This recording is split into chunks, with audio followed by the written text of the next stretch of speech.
If you're dealing with a prolonged workplace absence due to an illness, you might be wondering whether or not your job is at risk.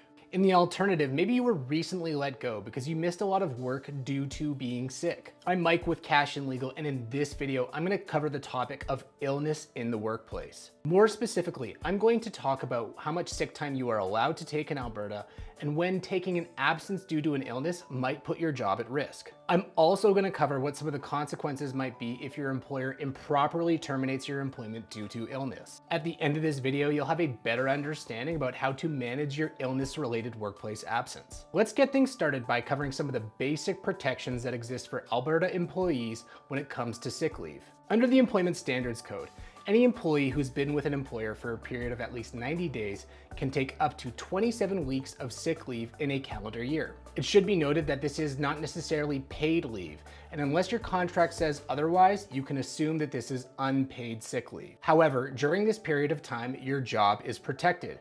Your employer cannot fire you, force you to resign, or lay you off. Additionally, at the end of your leave, your employer is required to reinstate you to your previous role or a comparable one. In order to take sick leave under the code, you need to provide written notice to your employer and support it with a medical certificate and confirm the date that you intend to return to work. Sick leave under Alberta's Employment Standards Code establishes the most basic protections that employees have to take sick leave in Alberta. The protections that exist under the Employment Standards Code are the baseline that exists for an employee's right to take sick leave in the province. In addition to these basic protections, it's also important to understand how the Alberta Human Rights Act affects your ability to take sick leave from work. Under human rights legislation, your employer is required to accommodate any disability up to the point of undue hardship. So if your illness qualifies as a disability under the Alberta Human Rights Act, in most circumstances, your employer cannot terminate your employment due to that illness. However, there are a few major caveats that need to be covered when discussing these protections.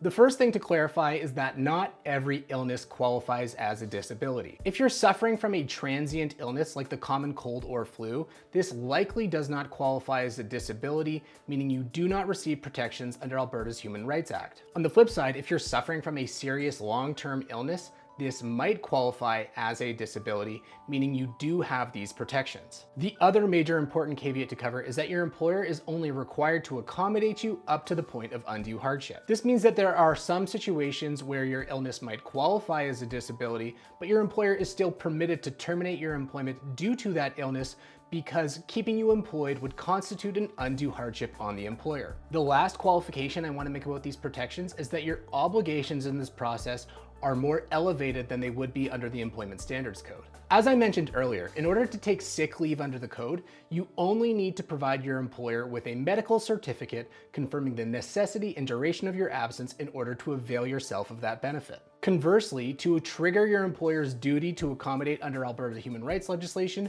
you may need to provide more information. Human rights accommodation is a two-way process, and employees are expected to provide their employers with sufficient information in order to allow the employer to actually accommodate your illness. This means that in certain situations, you may need to provide your employer with more detailed medical information than you would normally need to provide under the Employment Standards Code. As you can see, the law surrounding human rights accommodations is quite complicated. So if you have questions about this process, do not hesitate to click the link to our website in the description of this video and book a consultation with our office.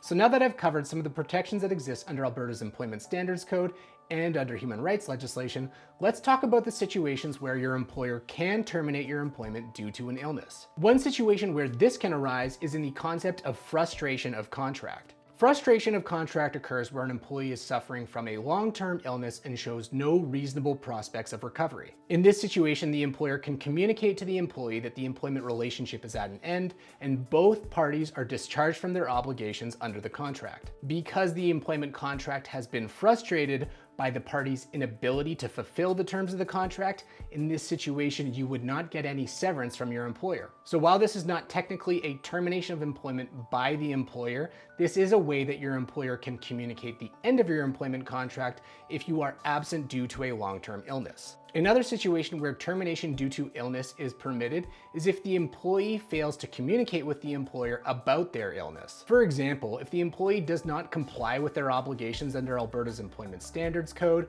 or if they fail to provide enough information to participate in the accommodation process, the employer might be able to terminate in these situations. In fact, sometimes in these situations, we see that employers try to terminate for cause, which means they try to let the employee go without any severance by alleging absenteeism. If you find yourself in this situation, I strongly recommend that you seek legal advice today. So given that we have this summary of scenarios where an employer can terminate due to illness, let's talk about some practical tips that I can provide to you about managing your illness in the workplace. Tip number 1 is easy. Regularly communicate with your employer. You should be aware of and understand your obligation under Alberta's Employment Standards Code and Alberta's Human Rights legislation. If you adhere to these legal obligations, this reduces the chances that your employer will try to terminate your employment for cause. Tip number 2 is to be mindful of how much information you are required to disclose. If you are simply seeking to take sick leave under Alberta's Employment Standards Code, you only need to provide the basic information required by the code. However, if you're trying to trigger your employer's duty to accommodate,